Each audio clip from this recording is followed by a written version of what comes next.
9 pointed to the left. Milo went right, along a route which looked suspiciously like the wrong way. Things began to change as soon as he left the main highway. The sky became quite gray, and, along with it, the whole countryside seemed to lose its color and assume the same monotonous tone. Everything was quiet, and even the air hung heavily. The birds sang only gray songs, and the road wound back and forth in an endless series of climbing curves, mile after mile after mile after mile he drove, and now, gradually, the car went slower and slower until it was hardly moving at all. It looks as though I'm getting nowhere, yawned Milo, becoming very drowsy and dull. I hope I haven't taken a wrong turn. Mile after mile after mile after mile, and everything became grayer and more monotonous. Finally, the car just stopped altogether, and, hard as he tried, it wouldn't budge another inch. I wonder where I am, said Milo in a very worried tone.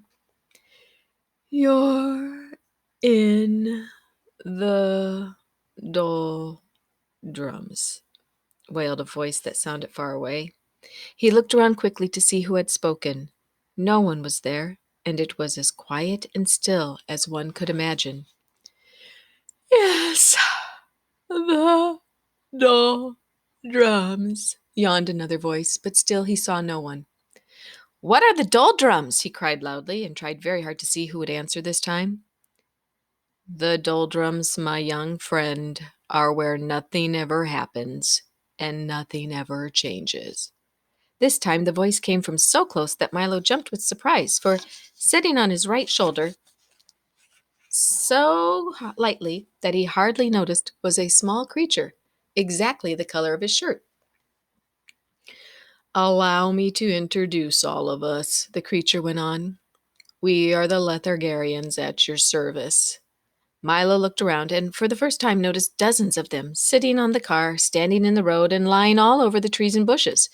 They were very difficult to see because whatever they happened to be sitting on or near was exactly the color they happened to be. Each one looked very much like the other, except for the color, of course, and some looked even more like each other than they did like themselves. I'm very pleased to meet you, said Milo, not sure whether he was pleased at all. I think I'm lost. Can you help me, please? Don't say think, said one sitting on his shoe, for the one on his shoulder had fallen asleep. It's against the law. And he yawned and fell off to sleep too. No one's allowed to think in the doldrums, continued a third, beginning to doze off. And as each one spoke, he fell off to sleep, and another picked up the conversation, with hardly any interruption. Don't you have a rule book? It's Local Ordinance 175389-J. Milo quickly pulled the rule book from his pocket, opened the page, and read, Ordinance 175389-J. It shall be unlawful, illegal, and unethical to think of thinking, surmise, presume, resume, reason, meditate, or speculate while in the doldrums. Anyone breaking this law shall be severely punished. That's a ridiculous law, said Milo quite indignantly. Everybody thinks. We don't, shouted the Lethargarians all at once. And most of the time, you don't, said a yellow one sitting in a daffodil. That's why you're here. You weren't thinking, and you weren't paying attention either. People who don't pay attention often get stuck in the doldrums. And with that, he toppled out of the flower and fell snoring into the grass. Milo couldn't help laughing at the little creature's strange behavior, even though he knew it might be rude. Stop that at once, ordered the plaid one, clinging to his stocking. Laughing is against the law. Don't you have a rule book? It's Local Ordinance 574381-W. Opening the book again, Milo found Ordinance 574381-W. In the doldrums, laughter is frowned upon and smiling is permitted only on alternate Thursdays. Violators shall be dealt with most harshly. Well, if you can't laugh or think, what can you do? Asked Milo. Anything as long as it's nothing, and everything as long as it isn't anything, explained another. There's lots to do. We have a very busy schedule. At 8 o'clock, we get up, and then we spend from 8 to 9 daydreaming. From 9 to 9:30, we take our early mid-morning nap. From 9:30 to 10:30, we dawdle and delay. From 10:30 to 11:30, we take our late early morning nap. From 11:30 to 12, we bide our time and then eat lunch. From 1 to 2, we linger and loiter. From 2 to 2:30, we take our early afternoon nap. From 2:30 to 3:30, we put off for tomorrow what we could have done today. From 3:30 to 4, we take our early late afternoon nap. From 4 to 5, we loaf and lounge until dinner. From 6 to 7, we dilly-dally. From 7 to 8, we take our early evening nap.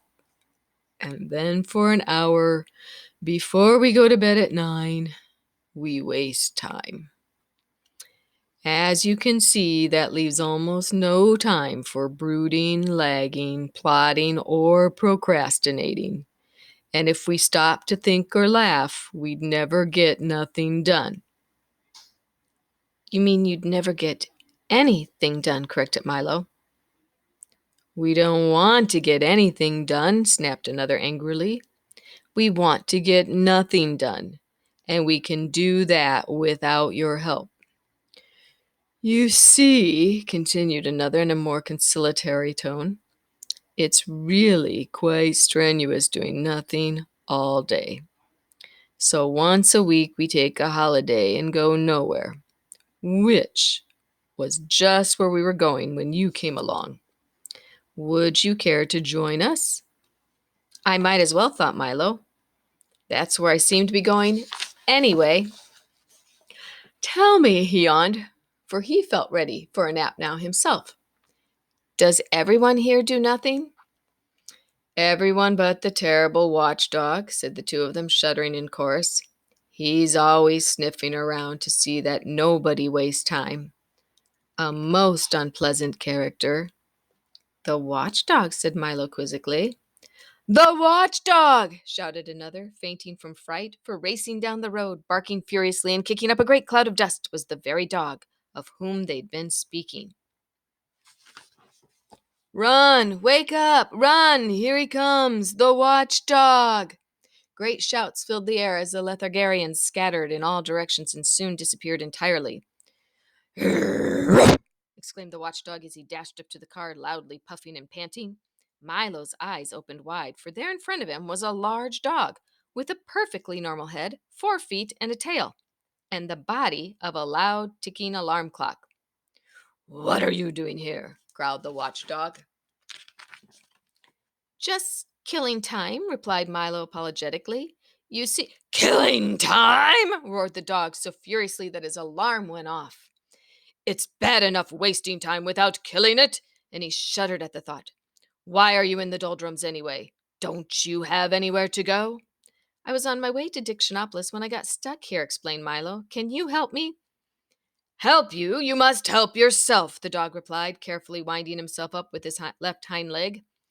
I suppose you know why you got stuck. I guess I just wasn't thinking, said Milo.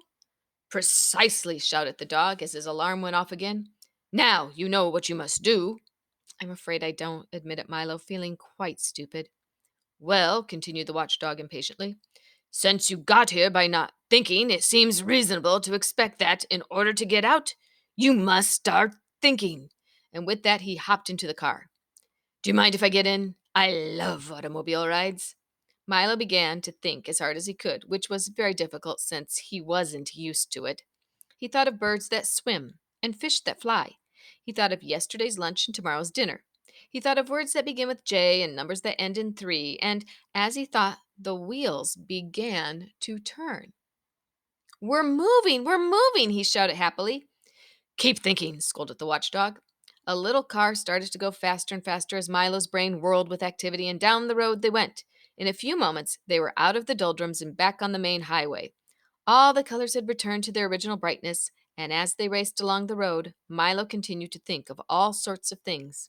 Of the many detours and wrong turns that were so easy to take, of how fine it was to be moving along, and most of all, of how much could be accomplished with just a little thought. And the dog, his nose in the wind, just sat back, watchfully ticking.